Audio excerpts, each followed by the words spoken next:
Greva, torej en lep pozdrav v Zonovem studiu, v Lep Zasavje ste pozdrav. prišli.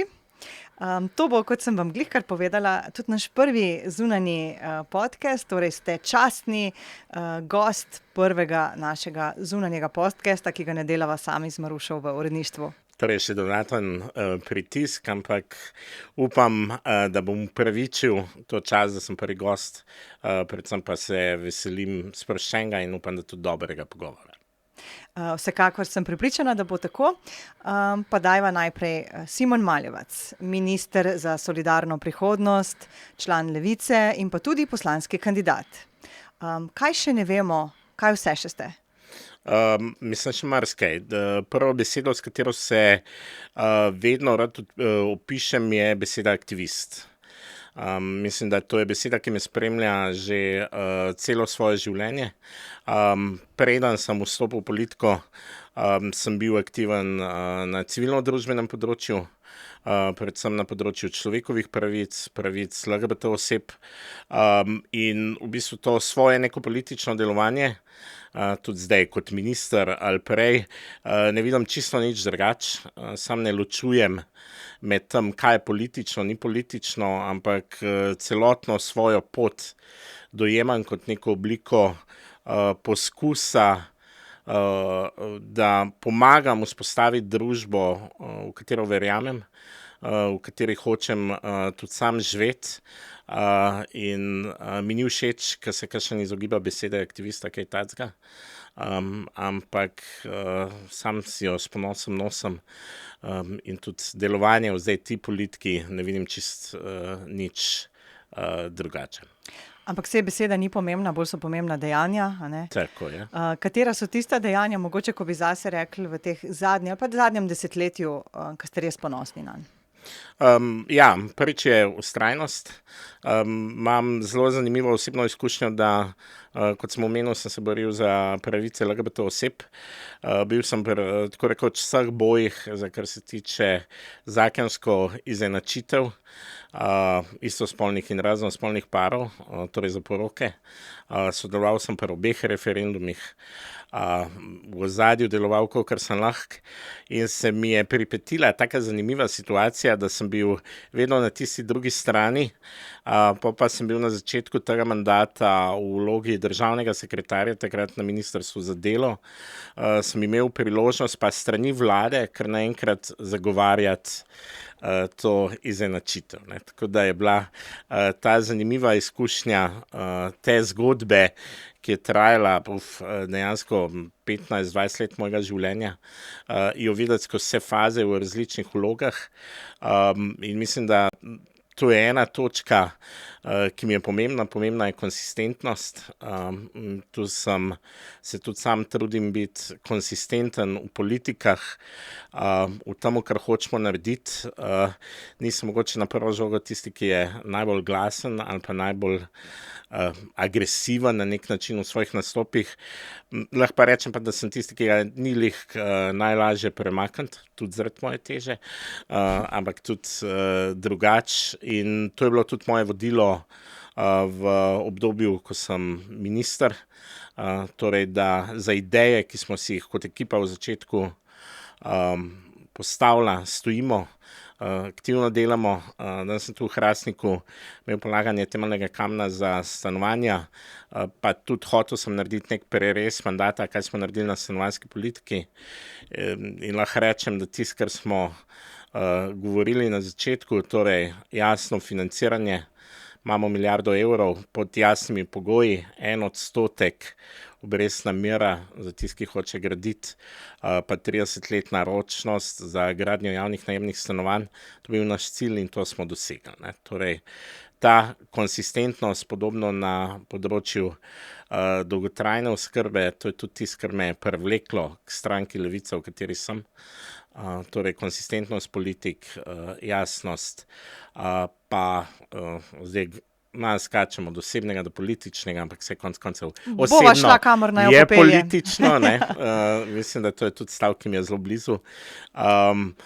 Pa to bi še povedal, ja, od prvega dneva je bilo moje vodilo, osebno vodilo, dokler grem lahko vsak večer sam s sabo spat. In vem, da to, če sem mogel sprejemati kompromise, so kompromisi, ki so po mojem mnenju v dobro ljudi, sem v redu.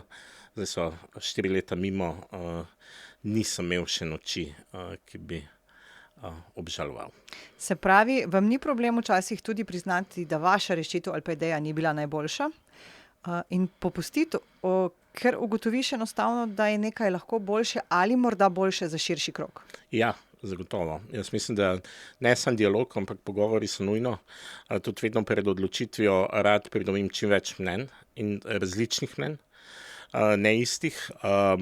In take so tudi moji sestanki, naprimer, tudi ožje ekipe, tisti, ki delajo z mano, vem, da je to tudi moje pričakovanje. Na ta način se je tudi lažje odločati. Lažje se odločati, če dobiš različne poglede, ampak predvsem pa sem velik zastopnik, da pa moraš imeti vizijo. In mislim, dokler imaš vizijo in veš, kaj je tisti končni cilj, do katerega hočeš priti, hodiš na tej poti, so pa na tej poti vedno potrebni in kompromisi, in prilagajanja. Bi želeli nadaljevati še svoj mandat ministra tudi v naslednjem sklicu? Če bom lahko deloval dobro ljudi, neke projekte bi zagotovo želel nadaljevati, ampak mislim, da jih lahko tudi v različnih funkcijah, tudi v funkciji poslanca. Vidim jih na nek način tudi povezane, tudi kot minister sem proval in sem, lahko rečem, zelo veliko hoditi po terenu. Zelo pomemben mi je ta stik z ljudmi, da dejansko slišim konkretno situacijo od ljudi. Ne vem, če dam primer doma za starejše, ne da slišim sam, kaj misli direktor ali direktorica, ampak kaj mislijo tudi stanovalci, stanovalke, mogoče tudi kakšen drug zaposlen. Zopet v tem, da dobiš čim širšo sliko, čim širši uvid in da na ta način lahko prilagajaš politiko. Politiko vidim kot živ sistem, ki se vedno more spreminjati, prilagajati. Nisem pa zastopnik tega, da se pa nič ne naredi, ne. Jaz mislim, da predvsem je treba biti konstantno v gibanju, konstantno delati, in premikati stvari naprej, in če kaj je potrebno popraviti, da se tudi popravi. Primorec kandidira v Trbovljah. Tako je. Od kje je ta vez s Trbovljami? Ni to od včeraj, pa ni od predvčerajšnjega? Ne, ni od včeraj. Mislim, zanimivo je, da sem v tem mandatu bil verjetno največkrat v Zasavju. To je prva. Drugič, mislim, da je tle jasna povezava mogoče tudi s politično stranko kot Levico. Mislim, 2 poslanca smo konec koncev imeli listu. Luka Mesec je bil prvič izvoljen ravno v Trbovljah. Potem je tudi Primož Siter. Druga točka, ki mi je pa, mislim, zelo blizu, lahko rečem, je na nek način podoben način komunikacije. Tu se pove stvari direkt, ker je meni blizu in ni dosti polamudenja okoli. Na ta način mislim, da je tudi bistveno lažje delati. Našel sem marsikatere projekte, ki jih je potrebno narediti. Ki so bili že v predalu precej let, Ki so bili že v verjetno, a ne? predalu precej let, in ne vem, ko sem prišel v dom v Hrastnik, videl, kakšen je dejansko ta dom. Prvič ste bili kot minister verjetno v Hrastniškem Prvič sem bil domu. kot minister. Prvi vtis, ko ste stopili v to nekdanji dijaški dom? Ja, prvi vtis je bil, mislim, da je treba nekaj narediti, ne. Ne bi samo Hrastnik, to je še Izola, to je še Postojna, še par takih domov po Sloveniji, zato sem jih takoj postavil na prioritetno listo. In smo začeli delati. No, pristop k delu moj je vedno bil tam, kjer so te večje potrebe, ne nujno, kjer se je najbolj znajdljivo. Mislim, da je bilo sploh pri domovih za starejše pogostokrat tako narejeno, tako da sem vesel, da se dom gradi.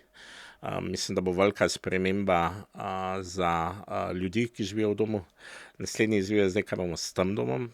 Tukaj že potekajo pogovori. Morda že kakšna ekskluziva, kaj se bo dogajalo? Ekskluziva mora ostati v uporabi lokalne skupnosti za namen družbe, za namen lokalne skupnosti, in tu se pogovarjamo skupaj z občino. Tudi pričakujem kakšen forum skupaj z društvi, z organizacijami iz Hrastnika, na kakšen način in kaj bi najbolj koristilo družbi, če imamo javne površine, javne stavbe, morajo ostati za ta namen. Nisem pristaš tega, da bi se jih prodajala pa kaj drugega delalo v njih. Okay. Če sva šla v politiko od tistega aktivista, a ne, pa peva nazaj na osebno, Greva. pa tudi, če je pomešano. Kako ste odraščali, kako je bilo otroštvo? A je že takrat aktivizem, že v osnovni šoli se je to začelo, ali je bil tak bolj umirjen? Ja, ne, že v osnovni šoli sem bil ali predsednik, tajnik, Vodja. zelo hiter, neke funkcije. Ne, drugače pa otroštvo, imam lepe spomine, odraščal sem v Pivki, v blokovskem naselju, z zelo veliko družinami in mojimi sovrstniki. Takrat smo v šolo, tako, blokovsko naselje je bilo na hribu, šola je bila odspod. Sem se tako 20 mulcev istočasno spravljal v šolo. Niso hodili starši z nami v šolo, ne. Ja, jaz se tudi tega še spomnim, tako da meni ni treba to. Šli kar sami, tako da zagotovo na to zgodnje otroštvo pozitivni občutki. Tudi Pivka mi je še vedno blizu. Zdaj ste doma v Ljubljani? Ali? Zdaj sem doma v Šenčurju, jaz sem tisti, ki se v življenju seli. Vedno v gibanju na nek način, ampak mi je še vedno zanimivo, v Pivki nisem, potem, ko sem šel študirati, nisem več živel, je še vedno zanimivo in to je zdaj že 26 let, 27. Še vedno poznaš ljudi, tako da je tudi ta neka lokalna vpetost, ki mi je pomembna, ampak ta zgodnja leta, dobri spomini. Potem srednja šola, fakulteta? Srednja šola je bila malo bolj zahtevna, mogoče malo bolj zahtevna tudi zaradi tega, ker sem se soočal malo sam s sabo, bom kar direkt povedal, svojo spolno usmerjenostjo. Mislim, to je bilo tudi 90-ta, bistveno manj informacij. Precej drugačen čas kot ta trenutek. Precej drugačni časi, tako da tudi z tega vidika, mogoče sem bil malo bolj introvertiran, že tako sem, ampak takrat verjetno še malo dodatno, tako da je bila to tista faza iskanja samega sebe, tako sem bil, lahko rečem, v nekih vidikih verjetno malo bolj izključen. Sem se pa pol v študentskih letih zelo hitro našel. Ampak a sej ni mogoče glih ta del pa vas oblikoval v to, da razumete en kup stvari, ki jih mogoče ne bi brez te izkušnje? Sigurno. Mislim, da sigurno lih zaradi tega, ker vedno sam sebe vprašaš, ne. Vsi izhajamo iz sebe, ne. Ne, pa ko vidiš neke situacije, sploh situacije izključevanja, hitro narediš, saj jaz, refleksijo na situacijo, prvo na tisti minimum, speljati minimum, mislim, neko osnovno situacijo, da res vidiš, a je za izključevanje, ne gre, na kakšen način, tako da, jaz verjamem, da ta moja osebna izkušnja me je izoblikovala, na nek način tudi verjetno potisnila v smer aktivizma, kot rečem, sem vseeno zastopnik tega, da je treba stvari izreči, tudi če niso lahke, tudi če marsikaj zaradi tega kasiraš, ampak po drugem vidiku, ne vem, ko sem povedal zase, ko sem naredil ta coming out, kot se reče, pa mislim, da mi je ogromno dalo tudi z vidika neke svobode, ker ni več ali kakšnega preizpraševanja ali bilo česa, ne. Torej, najhujše takrat, ko omejuje sam sebe, s tem mislim, da dopuščaš, da te omejujejo še drugi, še bolj. Včasih si sam sebi lahko največji sovražnik. Tako je, tako da srednja šola je bila z tega vidika zanimivo obdobje. Zagotovo. Potem pa recimo prva zaposlitev, a je bila to že politika ali je bilo še kaj vmes? Verjamem, da kako študentsko delo tudi, ker v tistih časih se je kar dalo. Študentsko delo je bilo, mislim, vse od klenarjenja do nalivu, sem delal sesalce in podobno. Vse, kar je bilo mogoče, da se je zaslužilo. Prva zaposlitev je bila pa dejansko na društvu Legebitra, torej takoj v aktivizmu, takoj v civilni družbi.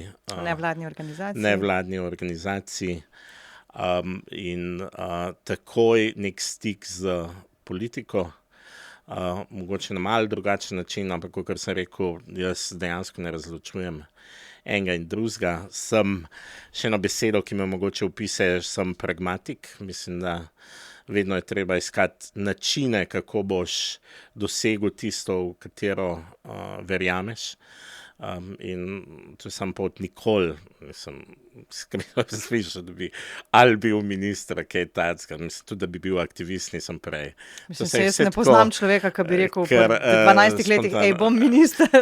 Se tako vse spontano odvijalo, da mi je bilo tudi zanimivo. Ampak se zgodijo stvari, ne? Ja, mogoče bolj me je vodil v življenju princip, zakaj pa ne pa zakaj.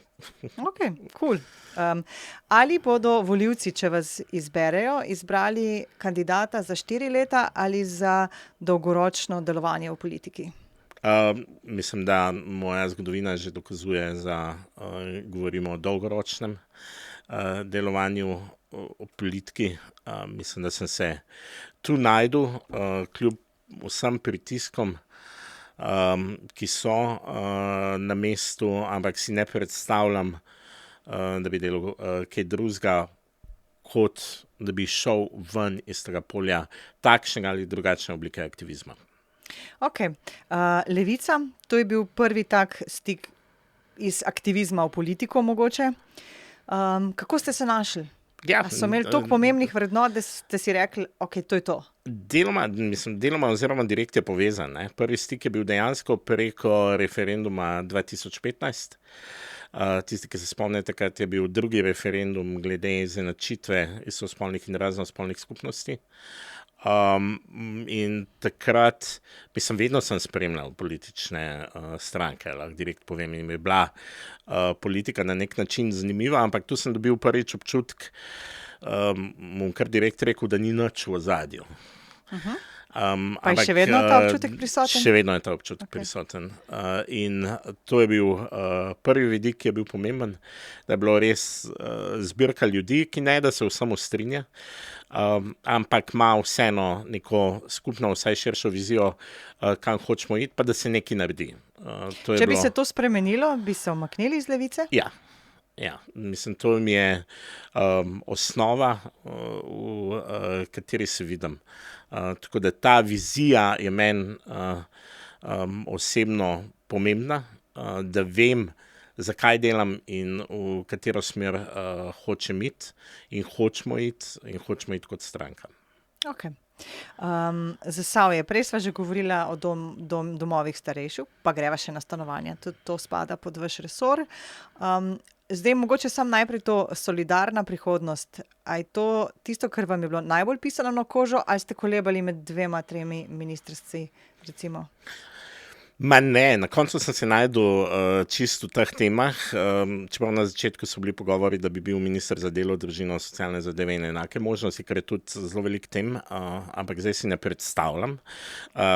Mi je še vedno zabavno ime ministrstva, to lahko tudi sam povem. Predvsem je zabavno, ko sem kdaj v tujini, ki je Ministry of Solidarity Based Future. Pa vsi sprašujejo, kaj pa je to. Tako da jim pa vedno rečem, malce neobičajno. Povem, da ni to, da imamo vesoljske ladje, Star Trek, Beam Me Up, Scotty, pa to, čeprav sem velik fan sci-fija pa zvezdnih stez. Ampak vsebine tako dolgotrajne oskrbe kot stanovanj, mislim, da smo mi na nek način smo mi ratale še bolj blizu, tudi z tega vidika, ker smo imeli pa v tem mandatu to priložnost biti kreativni, res postavljati stvari na novo. Je bilo težko prepričati vlado in ta naš državni proračun, toliko pa toliko rabimo za stanovanja, toliko pa toliko za ono, kar nekaj denarja ste na vašem ministrstvu uspeli, a ne? Ja, ni bilo enostavno, je trajalo tudi par let, ampak še enkrat nisem odnehal in smo na koncu prišli do tistega, kar smo govorili na začetku, predvsem z argumenti in dialogom, zakaj je to pomembno. Morda tudi s papirji, ki so bili 10-15 let v predalu, ki sva prej govorila. Tudi s papirji, čeprav po drugi strani lahko rečem, da bi pa tudi šok, kateri papirji so bili v predalu, koliko časa in pa tudi kako imamo kot država malo podatkov, če govoriva o stanovanjih, da dejansko, pa ga zdaj postopoma šele vzpostavljamo, ni bilo niti podatka, koliko je javnih najemnih stanovanj v Sloveniji. Tudi mi zelo velikokrat iščemo nepremičninske podatke, čistko kot medija, ne? In je Koliko je teh nemogoče, ne tržnih, ne javnih, ne po občinah še najbolj dobimo v resnici podatke, ampak spet so to samo en del. Ja, in potem so hitro govorili, potrebno je bilo regulirati najemnine. Ampak na podlagi česa, če sploh ne veš, če nimaš koliko je podatkov. tržnih stanovanj, pod kakšnimi pogoji. Tako da ta mandat je bil zanimiv čisto že z tega vidika, koliko smo, pa mislim, da smo velike korake ravno na tej vzpostavitvi baz Tudi na pregledu stanja, torej. Na pregledu stanja, kar nekaj raziskav še zaključuje. Tako da, ker vseeno pa verjamem v evidence-based policy, torej na podatkih temeljičo politiko. Temeljni kamen na resnico, torej v Hrastniku je položen, 84 stanovanj se obeta. Kaj pa Loke? Bo še v vašem mandatu ali bo šlo v naslednji mandat? Bo šlo v naslednji mandat, ampak je tudi projekt, ki je že zagotovljen. Lih par tednov nazaj smo naslednjo dokapitalizacijo SSRS-ja, stanovanjskega, republiškega zagotovili, tako da sredstva so. Sredstva bodo prihodnjih 10 let. Prejšnji teden sem že z Slovensko investicijsko banko podpisal tudi pogodbo, ki zagotavlja to shemo, o kateri sem govoril, torej za gradnjo javnih najemnih stanovanj 1% fiksno obrestno mero s 30-letno ročnostjo. Včeraj sem izvedel, da je ena izmed evropskih investicijskih bank že podpisala pogodbo s SID-om, torej bo v to shemo ta banka prispevala 150 milijonov, druga še 150 milijonov, tako da se pravi, to je ste tudi kar že poleg položili 100 temelji milijonov. tudi za naslednjega ministra ali ministrico? Mislim, in projekte in vse, tako da v gradnji je čez 2000 stanovanj po celi Sloveniji, ali pa se bodo v kratkem začeli, čakamo par integralnih gradbenih dovoljenj za večje projekte. Mislim, da kar se tiče gradnje, so temelji in sredstva zagotovljeni. Naslednji korak je zemljiška politika, torej kako pohitriti postopke. Dostikrat, ko sem hodil po terenu, sem slišal in se srečal župani, nimamo zemljišč. Pa smo naredili zdaj pregled zemljišč po celotni Sloveniji, ki so v javni lasti, to pomeni ali občinski ali državni, in smo locirali 160 zemljišč po celi Sloveniji za 9000 stanovanj, ker se lahko začne gradnja, torej nekaj zemljišč imamo, ne da jih ni. Ali tudi stanovanje je tema, pri kateri izhajate morda iz lastne izkušnje? Ste tudi sam bili nekoč iskalec stanovanja? Mi smo v Ljubljani zagotovo, ampak predvsem tema, ki jo vidim kot, da jaz stanovanje dojemam kot pravico, kot dom. Mislim, vsak mora imeti pravico do doma. Sem pa, lahko direkt povem, v svojem življenju bil tudi v situacijah, ker nisem imel ravno veliko denarja, in vem, ti stres, ki ga doživljaš, ker ne veš, kako boš kaj skozi mesec, kako boš sfural cel naslednji teden, ki je šele, ko bo datum za najemnino.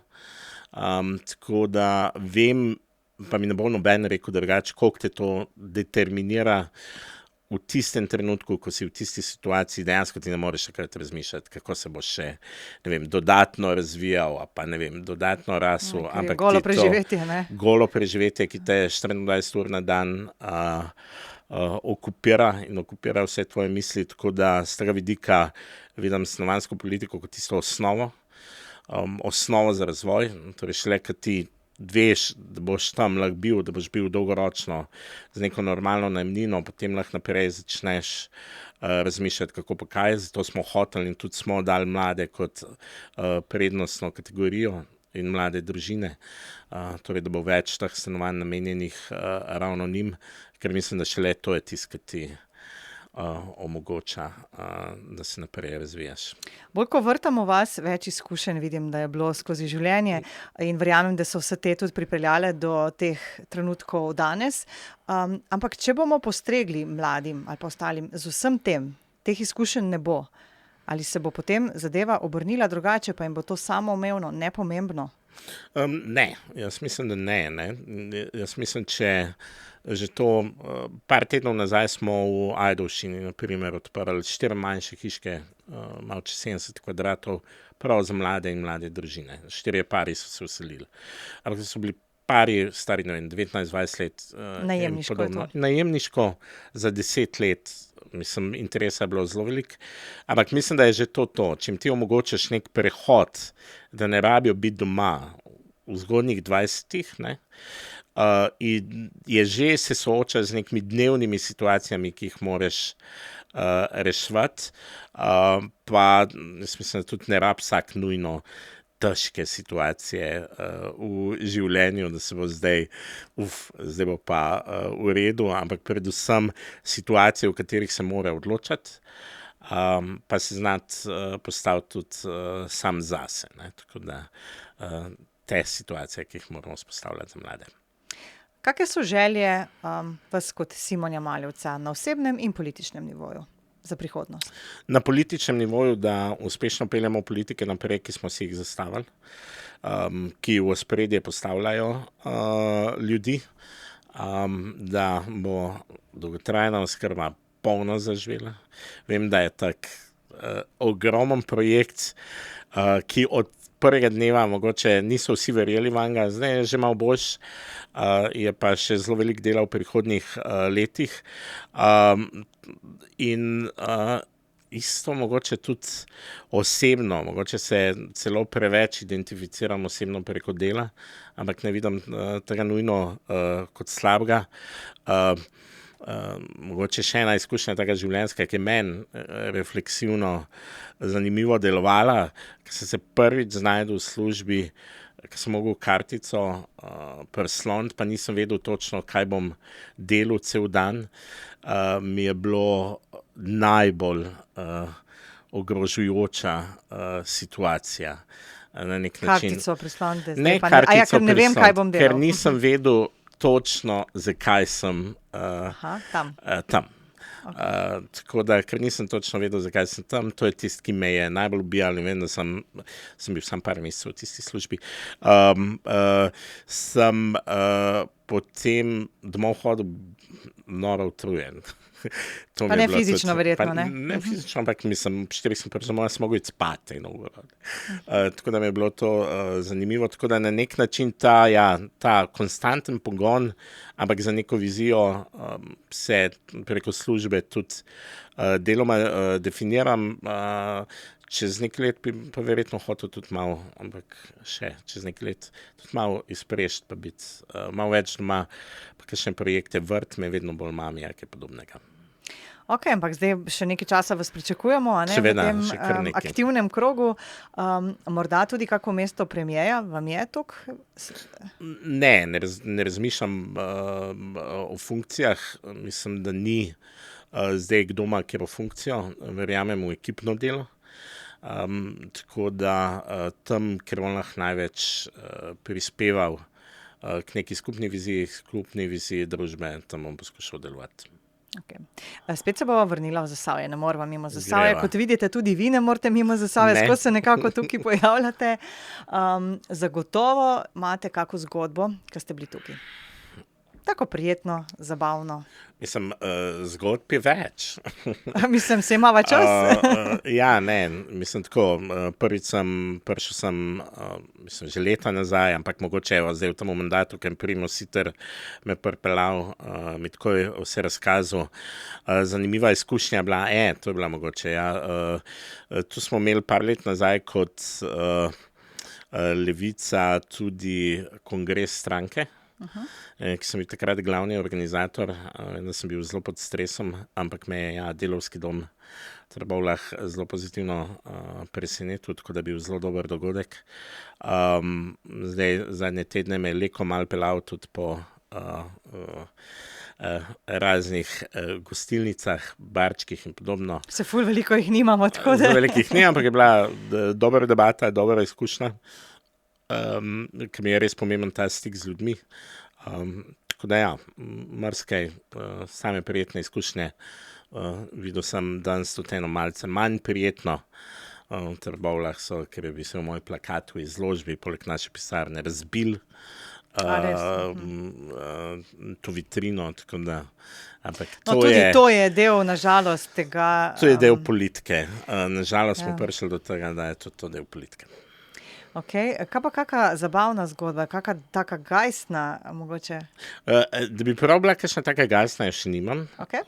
Bo pa mogoče pa bo, ne? Evo, poziv. Rekli ste, ja, tudi, da tu vam je všeč, ker so iskreni pa direktni ljudje. Jaz verjamem, da tudi veliko ste bili v teh domovih starejših. A so kakšne zgodbe, čustvene tudi morda, ko vam kdo kaj zaupa svojega, tako ko ste šli kot minister, pa imajo vendarle neko... Kar par zgodb se mi jih je dotaknilo.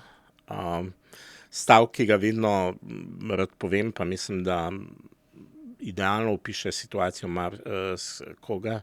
Z eno gospo sem govoril, ki mi je opisala v bistvu njen prehod v sam dom, kako se je sama soočala s tem, ko je prišla v dom, kako je bila jezna dejansko par let na hčerko. In kako je prišla zdaj do končne situacije, ko se ima fajn, se ima super.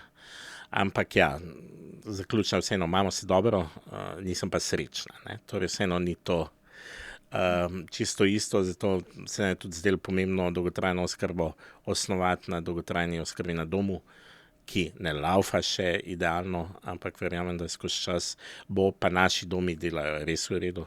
Bil sem tudi v marsikaterem domu v tujini in lahko rečem, da imamo najboljših domov, kar se tiče življenja internega. Zanimivo mi je vedno, koliko novih ljubezenskih zgodb se dogaja in zgodi v domu in je tako zelo fajn. Ja, tako da zgodb je veliko. Prej ste rekli, da ni vam težko zaspati, v smislu, da vas ne obremenjuje slaba vest v tem smislu, a ne? Pa vas vsem pa kdaj bremenijo takšne zgodbe, kjer nima veze, da bi karkoli ministrstvo narobe naredilo ali kaj, ampak je zgodba, ki te gane. Verjetno tudi ta, ki ste mi jo povedal, vas je ganila, če ne si jo ne bi zapomnili, ne?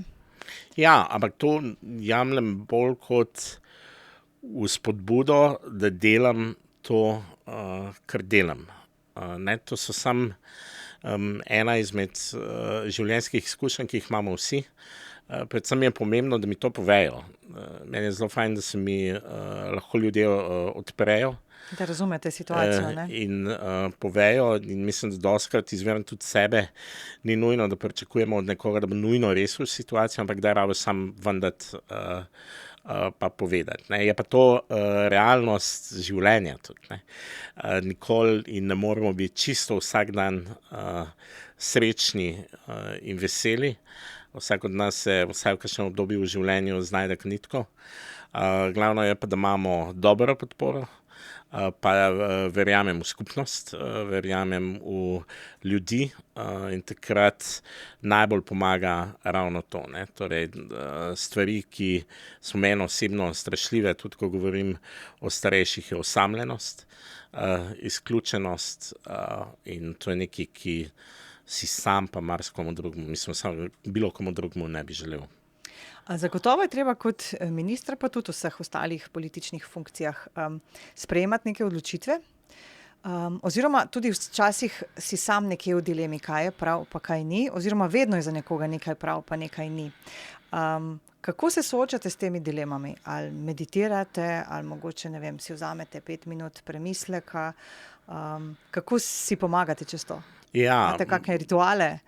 Prvič, ker mi je pomembno pridobiti čim več informacij, kot se rekel, različnih informacij, pa rečem, da ravno stvar prespati. In ponavadi se mi tako, zbudim se tako okrog 5 zjutraj, takrat mi glava začne delati in takrat se mi zdi, da ponavadi pridem do najboljših rešitev. Ne? Torej, na nek način, da se stvar usede, po domače rečeno, pa potem se ti skristalizira tudi pot. Se kdaj ni samo odločitev, ampak je sekvenca odločitev oziroma poti, tako da ja, nisem človek, ki bi se zvečer lahko odločal o kakšnih težkih stvarih, sem bolj jutranji tip človeka in tisto ja, zjutraj še na pol v spanju, tako ko se zbudiš, takrat imam najlažje sprejemem odločitev.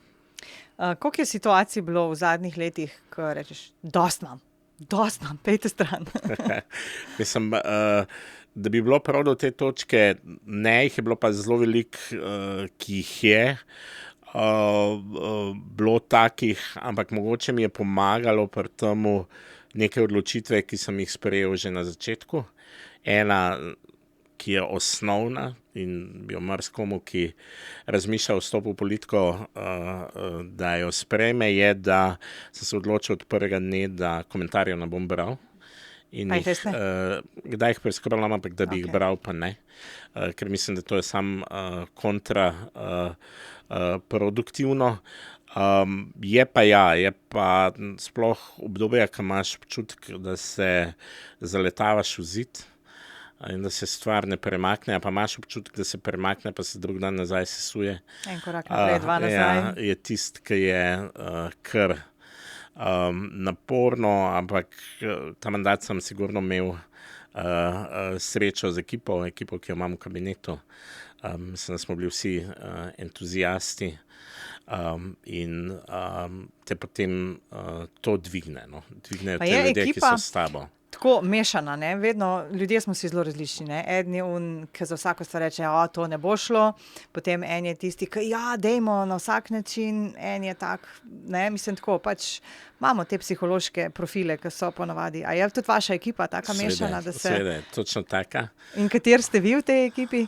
Jaz sem tisti, jaz ponavadi mislim, da sem tisti optimist, kvečemo vsi, še to bomo mogli zdaj. Tako da z tega vidika, ampak je pa lih to, je pomembno mi je, da je tudi znotraj ekipe smo kar sproščeni, da lahko vsak tisto je in da prispeva tisto, v čemer je najboljši. Največji uspeh? Pa ne govorim samo tega mandata, ker največji uspeh mogoče predvsem v politiki, no? Ne, mislim, da zagotovo začetku vzpostavljanja dolgotrajne oskrbe, mislim, da je to megalomanska sprememba in da smo končno po 30 letih šli to pot in pa zagotovitev milijarde evrov za gradnjo javnih stanovanj. Mislim, da to, kar smo z ekipo naredili, so velike stvari.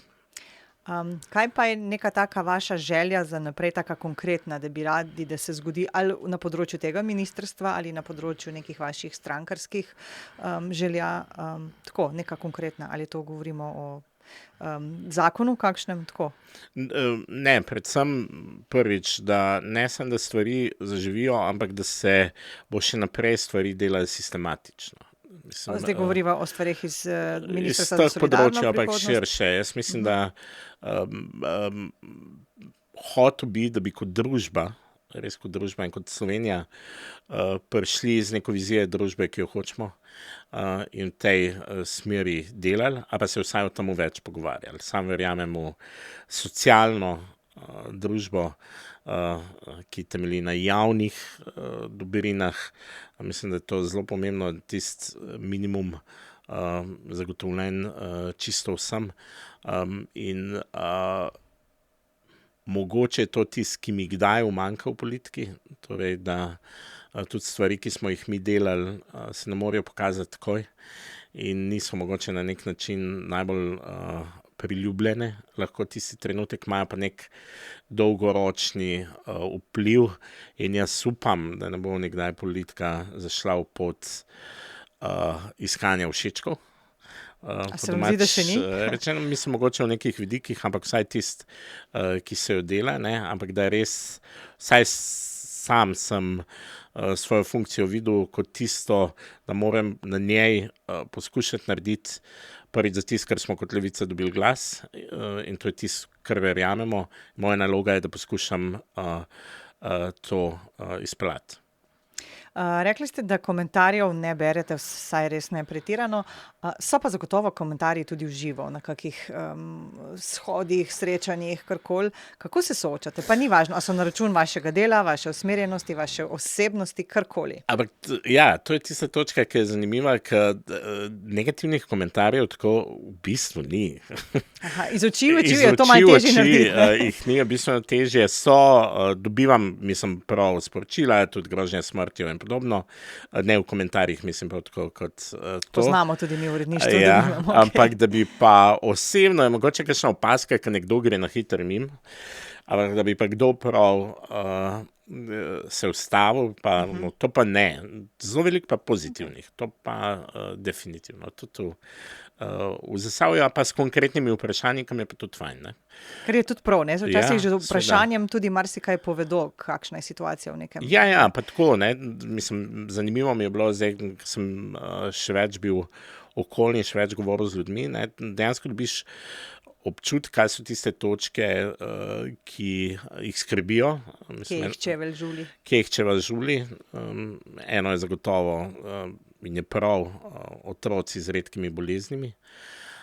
To je vprašanje glede tega, kolikokrat sem dobil tu v Zasavju zadnje par tednov na stojnicah, je ogromno, tako da je jasno. Tudi prej ste omenila, ne, da je bilo nekako ministrstvo za delo tudi mogoče in tudi te neke pravice so se razdelile med ta dva ministrstva. Deloma in je jasno, da je to, mislim, ko mi je postalo jasno, to je res stvar, ki je pomembna, sem jo poznal, ampak sem pa šel še malo bolj se poglobiti. Okay. Katera je prva tema, ki se jo boste lotili, če postanete spet poslanec? Če postanem poslanec, prvo, kar hočem narediti, je zagotovo krog še bolj podroben po Zasavju, po Trbovljah, po Hrastniku.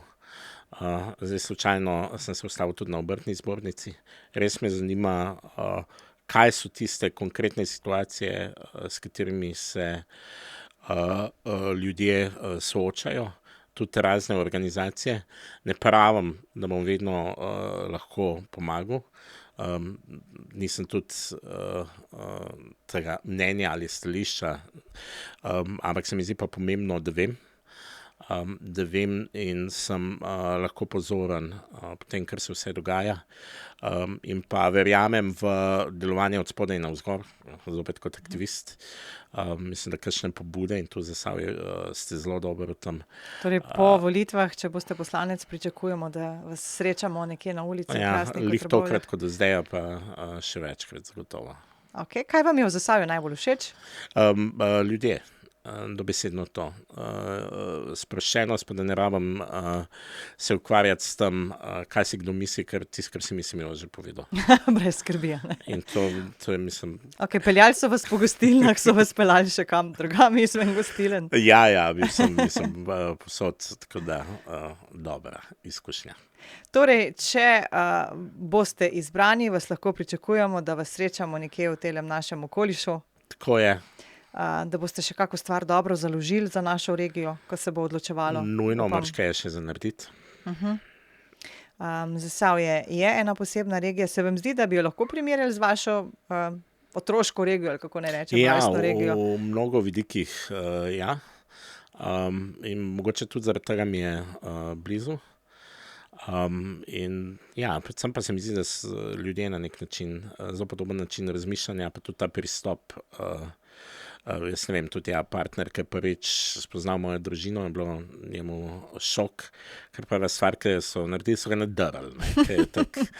To bi tudi v Zasavju se zgodilo verjetno. Pa ga vse sprašali, ampak in z tega vidika je to zelo podobno. Ne. Pa je tudi vaša družina taka aktivistična, ali pa vsaj v domačem krogu, da so ljudje z mnenjem in tako? Niti ne. Niti ne. Niti ne, stavek, ki ga pogostokrat slišim, in kaj ti je tega treba, res. Tako da, to ne, ampak mislim, da so se mi navadili, ker sem že od vedno tak. Se pravi, predsednik blagajnika, kako sva že rekla, osnovni šoli. Tajnik, ja. Ko je še to obstajalo. Tajnik je bil še takrat, ja. Ok, najlepša hvala. Mi je ful v čast, da ste bili naš prvi gost.